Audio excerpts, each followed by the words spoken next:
지난 시간에 나눴던 것처럼 역대기는 다윗 언약과 성전에 초점이 맞춰져 있습니다.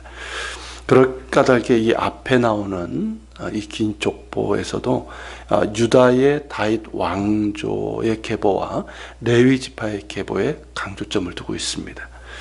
이런 강조점을 염두에 두고 우리가 족보를 보면 왜 아담에서부터 시작되고 그런 흐름으로 가고 있는지를 알게 됩니다. 어떤 계보와 어떤 과정을 거쳐서 유다 지파의 다윗이 하나님께 선택되었는지를 보여주려는 것이죠. 그렇다면 다윗의 조상을 거꾸로 거슬러 올라가면 이 역대기 상에서의 족보도 자연스럽게 왜 그렇게 기록되는지를 알 수가 있습니다.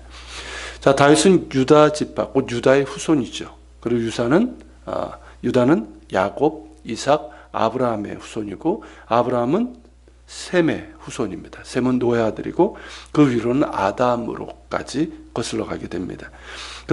그런 까닭에 역대상에서의 족보는 그 전체를 기록하지 않고 있습니다. 전체를 기록하지 않고 아담에서 노아까지, 그리고 노아의 세 아들 중에 야벳과 함의 계보에 대해서는 간략하게 소개하고 있고 중심이 되는 셈의 계보로 이어지게 됩니다. 일반적으로 노아의 아들을 얘기할 때는 셈, 함, 야벳 요 순서로, 창세기 순서에 따라 그렇게 소개를 하고 있는데 역대기 상에서는 어떻습니까? 야벳, 함, 셈의 순서로 기록된 이유도 셈이 언약의 계보로 이어지기 때문입니다. 그러니까 역대기는 족보에 있어서도 역대기의 사관과 강조점이 그대로 반영되어 있는 것이죠.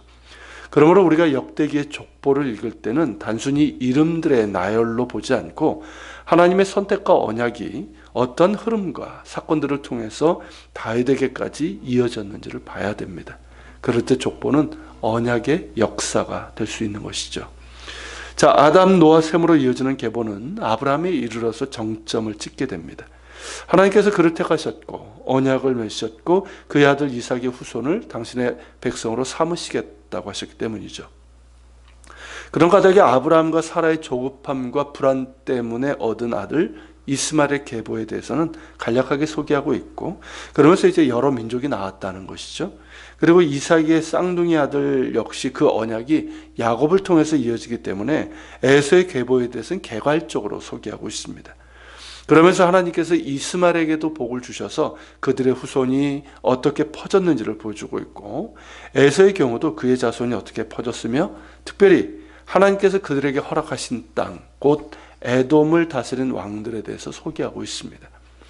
에돔 왕들에 대한 소개는 에돔이 이제 이스라엘과 오랜 시간에 거쳐서 그 인접해 있으면서 많은 관계를 맺게 되죠.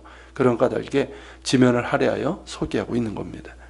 이렇게 1장에서는 이스라엘 민족의 본격적인 계보가 나오지 않지만 34절에 보면 아브라함이 이삭을 낳았으니 이삭의 아들들은 에서와 이스라엘이었더라, 이렇게 언급을 하고 있죠.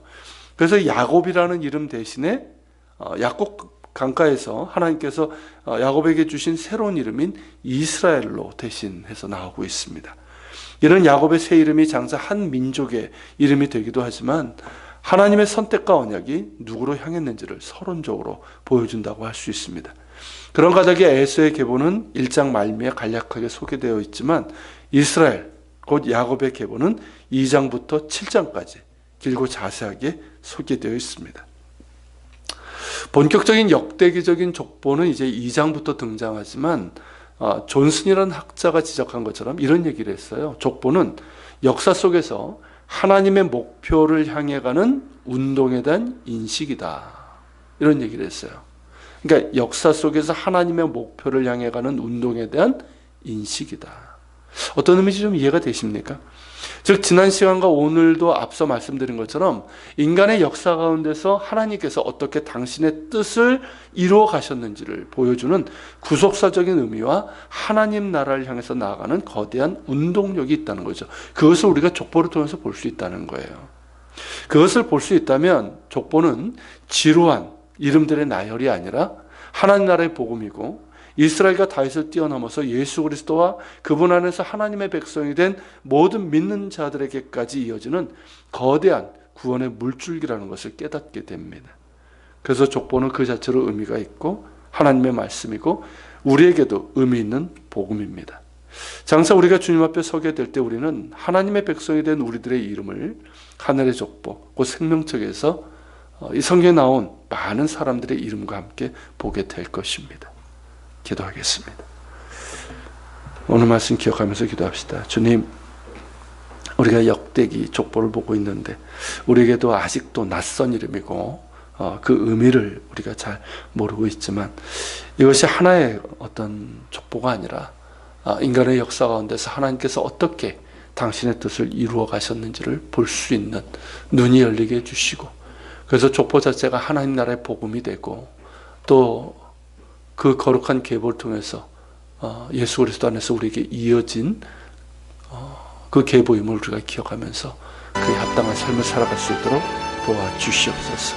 같이 기도하며 나아갑시다.